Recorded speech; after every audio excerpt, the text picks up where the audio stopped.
In today's episode, we are covering how to double your B2B pipeline velocity without even needing to double your lead flow. You can actually scale revenue faster if you just fix how deals move through your pipeline instead of this constant need and urge to chase new leads. My name is Dylan Starr, and I've worked with multiple 7 and 8 figure companies.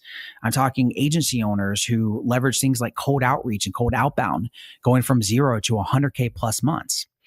And founders like Jason Capital, who wanted to go from B2C to B2B, launch a brand new offer from scratch, who did 0 to 1.4 million in as little as 4 months, leveraging paid ads. And anytime I'm talking to other founders, executives, or sales leaders, they always tell me the same thing. The number one problem they tell me when I say, hey, what's the biggest challenge you're facing right now? They always say, well, Dylan, I need to add more leads to the equation. I need to bolt on a cold calling team, or maybe we need to bolt on putting ads in place so that we can increase leads. This is the main problem that I see in B2B sales. It's that most founders believe they need more leads to grow revenue. But what if that's not the real bottleneck? Think about it. If you have a busted pipe that is clogged and water's moving through slowly, or even worse, maybe there's holes in the pipe and water's leaking, does it really make sense to bolt on another avenue to increase lead flow into a busted pipe? Well, no, of course not. And right now, if you're listening to this, you may have a CRM with tons of leads from the past 3, 4, 5 years, or a pipeline of deal stages of people sitting in no-shows who've never showed up for a call, or past proposals that have been sent out to prospects over the years that you've never followed up with. Tons of deals are staring you at the face right now in your pipeline, and you just need to know how to move those deals through each stage in an effective way, fix that, and then everything else will fall into place. Because when you focus on velocity rather than volume, you create the foundation for predictable and sustainable growth without this constant need to chase new prospects. And that is exactly what we are going to cover in today's episode. So we're going to break everything down in today's session into 3 parts. Number 1, the 3 levers that you can pull to double pipeline velocity. These are powerful strategies that you can use to accelerate deals without requiring additional lead generation efforts. So if you're listening to this and you're super stressed out about how to get more leads, but you know you have a pipeline for old deals, or maybe you have an old lead list that you can go use and you can test, pay close attention. I promise you this episode is going to help you out tremendously. Number 2, eliminating drag at every deal stage. These are going to be practical techniques to identify and remove the friction points that are causing deals to stall in the first place. And finally, number 3, a 5-day pipeline velocity audit. This is going to be a step-by-step framework to diagnose and fix your slow-moving pipeline in as little as less than a week. And my commitment to you in today's episode is that by the end of this presentation, you will have actionable strategies that you can implement immediately for faster revenue growth. Let's get into it. Velocity lever number 1, reduce friction in the pipeline. The key insight here is every stalled deal costs time, and it can also be costing you trust with your prospects. Now, when you think about pipeline in B2B as a macro level, okay, you start prospecting, you want to bring leads through a qualification process. Then you want to do as many demos as possible, because you know the more demos you do, the more proposals you get out. And the more proposals you get out, the more deals you close, right? We all know this in B2B. That's common sense. But what most people don't realize is that you want to have a 5-day maximum stage time. When I say stage time, I mean the stages of your pipeline, like no-show, show, demo, proposal, follow-up, whatever it is. Think about each one of those as a stage. How can we make this effective to where no deal remains in a single pipeline stage longer than 5 business days without any kind of movement or any kind of clear next steps. If they're sitting there for 5 days and you have next steps like your notes or a task reminder for something coming up, that's completely fine. But we want to make sure that there's action and your deal stages are moving fluidly and they're never just sitting there and getting clogged up, or even worse, sitting there for months on end. That is just not an effective process. And then the next thing you want to focus on is a same day proposal turnaround. Okay. It's very important that you have prepared templates for your proposals, whatever that may be, done in advance. You want to be able to deliver them immediately when the prospects are ready. Okay. Instead of doing this custom stuff where it takes time to go and make a new one every single time. It sounds like common sense, but you would be very surprised how often it is that people do custom work and have to give that over instead of just making it simple and having the process into templates. And finally, always schedule next action. Never end a meeting without a concrete scheduled next step on both parties' calendars. There's a term in B2B, you may have heard this before, and it's called BAMFAM. It stands for book a meeting from a meeting. This means when you're talking to prospects, no matter what stage it's at, it could be a follow-up, it could be your first interaction, it doesn't matter. You always want to try to lock in when that next interaction is going to be right then and there. Now, this is a skill, okay? This is very important. To train yourself and your team, you must realize that this is a skill, because sometimes prospects are going to come up with the most outrageous excuses that they can to be like, oh, well, yeah, I'll get back to you. Or, oh, no, I need time to go and look at my calendar. And I'll give you a quick tip on how to handle that. I like to just tell people, hey, you know what? No worries. I know you're busy looking at your calendar. What I like to do is I just want to lock in a day if you're super busy, just where I can reach out to you for like 15 minutes. So at least we know on that day that we will be in contact. So at a minimum, even if you can't lock them into a specific time frame, you can at least go and put a note and a time that they know and expect that you're going to go and give them a call for 15 minutes as a last resort. But the key here is that they know and understand that on a specific day, even if the time's not included, you are going to be reaching out to them. That is very, very important, because if you don't do this, then it's going to take a lot more time to try to follow up with them and re-engage them. So it's better to always just lock that in place. Now, could they still cancel the call? Of course. The important thing is you already have it locked in. Velocity lever number 2, controlling the frame. If you have been listening to this show at all for the past plus months and episodes, you know I talk about frame control a lot. This is super, super important. And the key insight here is that thinking it over for prospects, this is where deals die. And you want to use the right frame. And what we use is something I call the qualify frame. What this does is it keeps urgency focused on their problem and not just the sale. This is where you ask questions like, what happens if this problem isn't solved by X date? Okay. If there's a major problem going on, you want to tie timeline to it and literally ask the prospect, well, what happens if this problem continues? What is it going to cost them? And that is very, very key, because once you know the cost, you can actually anchor to the cost. And when you tie timelines to the ongoing cost of their problem, not to things like arbitrary discount deadlines, that's going to diminish your value. Okay. This is what a lot of people do, and they make a mistake. They want to say, oh, as time goes on, let's just push the deal through by discounting and lowering our price. No. You want to tie timeline to the cost that they give you, so that they are made very much aware that every month that goes by is going to cost X amount of dollars. Very important. And finally, you want to have your proposals with booked calls. Okay. Never send a proposal without a confirmed follow-up call already scheduled to discuss it.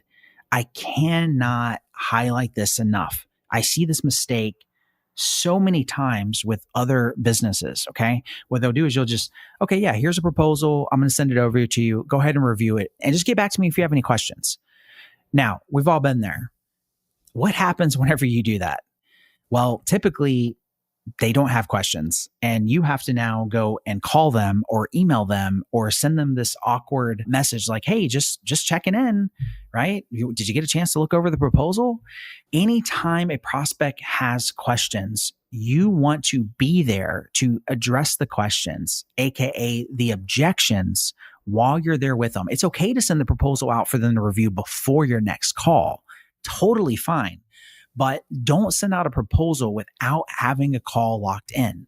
This is going to kill all the momentum in your process. And it's no wonder why some people have a 3, 4, 5, or even 6+ months long sales cycle, because they're making very, very key mistakes that is costing them a ton of money. Velocity lever number 3, follow-up that moves deals forward. You got to have the right follow-up process in place. Okay. The key insight here is that most follow-up is either too soft or it's too pushy. Now, we don't want to seem desperate. Of course, we want to have a fluid follow-up process. And I want to break this down into actual days so that you can use these days to help you out if you have no follow-up process in place whatsoever. Okay. Days 1 to 3, this is what we call a value-added follow-up. You want to do things like send a Loom video that's personalized, just recapping key points from your last conversation.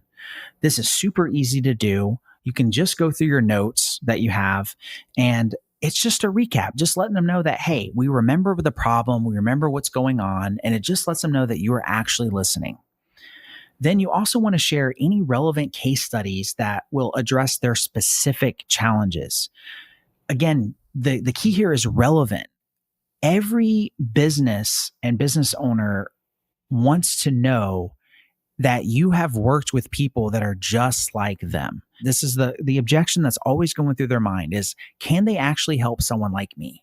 Have they worked with somebody in my industry? Have they worked with somebody that has had my specific problem? And if the answer to that is yes, then you want to make sure you're organizing all your testimonials and case studies in a way that is easy to understand what that problem is so that you can send that to specific people. So make sure you are organizing all your case studies. Don't just have an elaborate document or thing in place where it's just a ton of videos that aren't actually labeled accordingly. Make sure you're labeling case studies the right way. You want to focus on providing new insights, okay? Not just checking in. Don't do this cringe follow-up process that a lot of people do. We're like, hey, it's me. We're just checking in, right? That doesn't work. Just give them value and keep them up to date. My favorite thing to do, especially during the first 3 days, is if I have a recent win from my program, I love to take that win and make that the new insight. Imagine combining it, saying, hey, here's a client that we're working with right now that just got this key result that you know they are looking for, and giving them an insight on how they did it. You're giving them value on something that you implemented with that client that's going to get them excited to have that implemented in their business, especially if they have to go back and talk to their team. That's super, super powerful, because when you're dealing with other businesses and there's other team members that are in place, you got to understand that they're excited to work with you, but they also have to convince their team to be excited as well. So I think of follow-up as ammunition. How can I be on that person's side and give them as much ammunition as humanly possible to help convince their peers, right? So make their life easier by giving them as much as you possibly can. Days 4 to 5. This is what's called soft accountability. You want to just ask them directly. If you haven't heard anything back, it's very simple. You just say, hey, do you want me to keep this opportunity open? Typically, when you do this, most people will be honest with you and they won't waste your time. They'll tell you yes or no. Most people will be like, oh, hey, sorry, we got caught up. I was trying to bring this over to XYZ in our company, but they've had tons of meetings. I apologize. Totally fine. And if they're not interested, or something came up, or there's an issue with, let's say, the proposal, then they will get back to you and hopefully let you know. You want to create a gentle decision point at this part of the process that's not being pushy. Okay. That's very, very key. And provide an easy out that often prompts honest feedback. Okay. Let me say this again. Provide an easy out that often prompts honest feedback. Most people, if they're prideful or they have a big ego, even if it's something to do with pricing, they don't want to feel less than, and their ego won't let them actually come to you and be honest with you and tell you what's going on because they're prideful, right? So anytime you can structure this in a way that gives them an easy out to where it's not going to affect their pride, then they will more than likely take that out, especially if you know that they're on the fence and they're probably not going to go and move forward. So make it easy for them. But the goal here is to make it easy in a way that they give you feedback, okay? We want to always ask about feedback. Let me give you an example.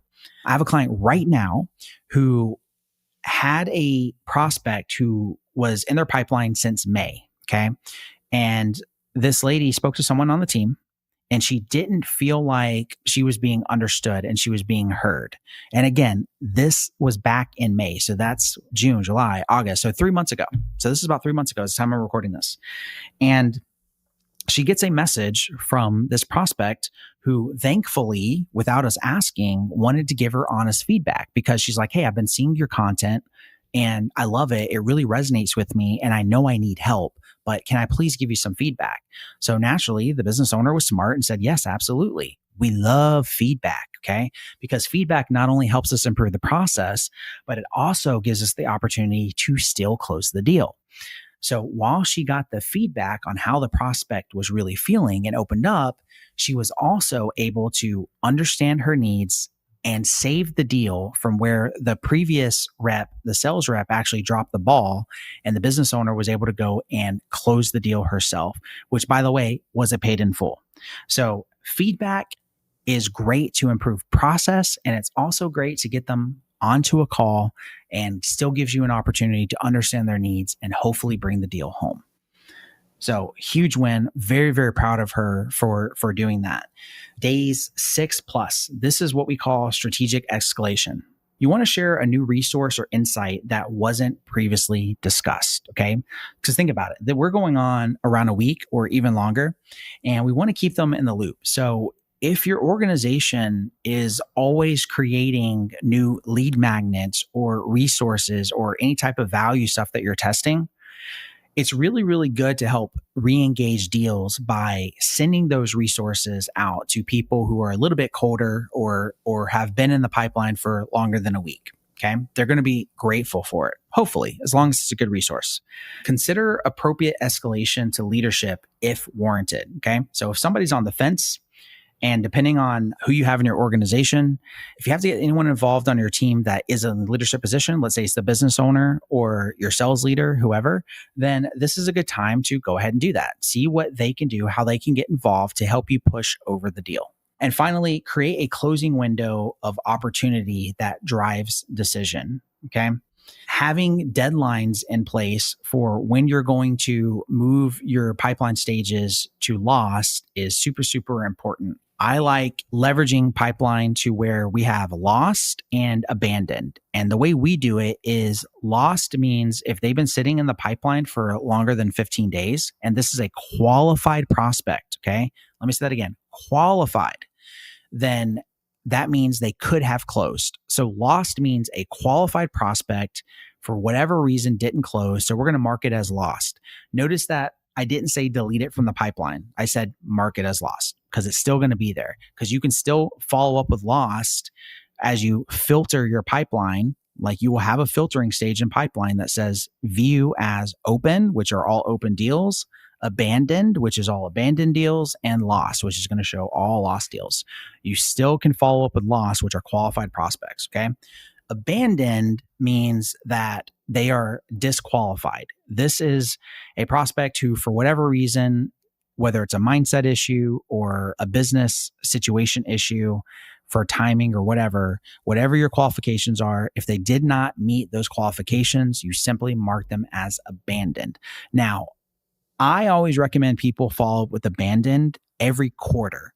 So while you're going through and filtering out your pipeline, you're moving deal stages over, you're hitting your lost, once a quarter, it's good to re-engage your abandoned and send something over, get in contact, because their situation could have changed. Whatever that thing was that made them not qualify then could still change. And you never know. Sometimes deals will move forward 3 or even 4 years later. And I'm assuming if you're listening to this show, you are in it for the long haul, which is good. We're not in it for short term. We want to be in it for 10 plus years. And you will still close deals that are from 1, 2, even 3 years ago because timing always changes. All right. Number 3, the 5-day pipeline velocity audit. So you guys notice on the show, I love giving you guys ways to audit every part of your process as a bonus. It's fun and super important because it's hard as a business owner to really know what it is that we need to fix or know when it is the right time to scale if we don't know what to look for. And so here's how it works for your pipeline. Number 1, you want to identify anywhere there are stuck deals. Find all opportunities that have been in the same stage for more than 10 days and list out whatever you think it is that is blocking that from moving forward. Okay. 10 plus days. Write this out. Number 2, audit pending proposals. Review all sent proposals that you've ever sent out that is awaiting action and implement the day 4 and 5 accountability strategy. Okay. You want to go ahead and use that to reach out to everything that is pending proposal review. Number 3, check discovery to proposal lag. Measure average time from discovery call to proposal delivery and identify ways to reduce it. Okay. This is super important. You can simply just go into your CRM and look at the dates.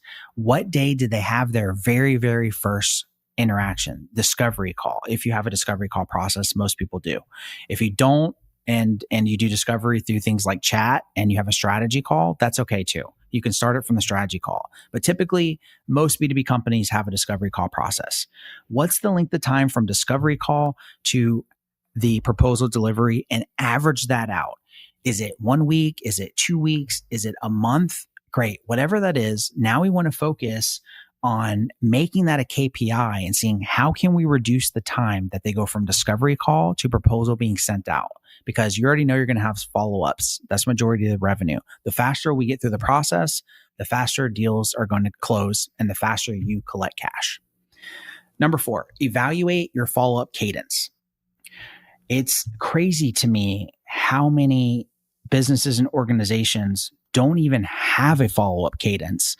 And the surprise on people's faces when deals move over and they're like, oh my gosh, I can't believe that we were sitting on this many deals this entire time and we didn't even change our lead flow. And the answer is like, yes, that's the entire point, because follow-up is absolutely crucial in growth and in sales. And you want to review your team's follow-up scripts and their timing and ensure that it's being followed so that they are driving momentum.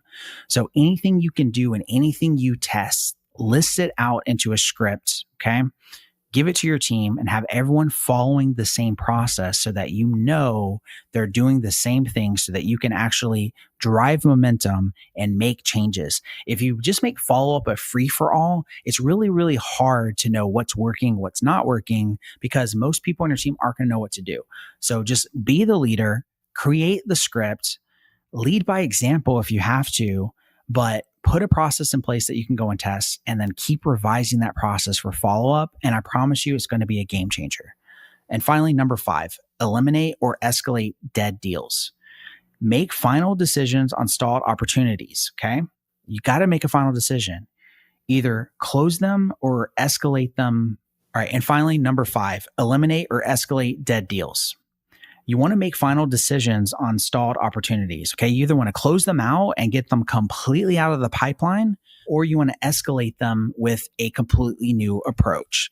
Now, why is this super important to eliminate or escalate? Because it gets very overwhelming very quickly if you just let an abundance of deals just sit at every stage and pile up in your pipeline. That's going to just cause stress for you and stress for your sales team. So you want to get them out of the way. You want a very clean and easy to digest pipeline. And I also recommend that whatever deal stages need to move over, make sure you're putting this as part of your end of day process for your sales team. Whenever they go and put their numbers and KPIs for the day, that should be an indicator as like a timestamp. So when people post their end of day numbers and report, I see that as them clocking out. And that's what I tell my team. I said, hey, if you go and you put your end of day report in, that is you telling me that, hey, we have done everything on our checklist for the day, right? We're done with work. We are mentally checked out. We don't need to work anymore. And so essentially that means that they've marked all their stages correctly in the pipeline. They followed up and cleared out all their unreads. They've done everything they're supposed to do so they don't have to play catch up the next day, because that is what the stamp of approval actually means. So what's the big takeaway here? The biggest takeaway is that velocity comes from movement, not from pressure. Okay. A fast, clean pipeline produces more revenue without adding lead volume. When deals move efficiently through each stage, your team can handle more opportunities with the same resources. The better your stages move, the less you have to rely on the constant chase for more leads, which allows you to focus on quality over quantity. And remember this, companies that optimize for pipeline velocity typically see as high as 40 to 60% higher conversion rates from their first meeting to close deal. That is a significant increase, and also shows why focusing on pipeline is way more valuable to growing your revenue instead of just trying to increase lead flow. So what are next steps? If you are a founder, executive, or a team lead, then make sure you're subscribed to the show. Every episode is going to include actionable templates and frameworks that you can implement immediately into your business. The goal here is to scale revenue without scaling chaos. And if you like the show and you want to go deeper into related resources, then make sure you go back to episode 14. This is where we cover why most B2B offers can't be scaled and how you can actually fix your own offer. This will show you how to structure your offers for maximum scalability and even faster closes. Remember, when you have a clear offer, that gives you faster velocity. And when you have faster velocity, it gives you more closes. I hope you found today valuable, and I'll see you on the next episode.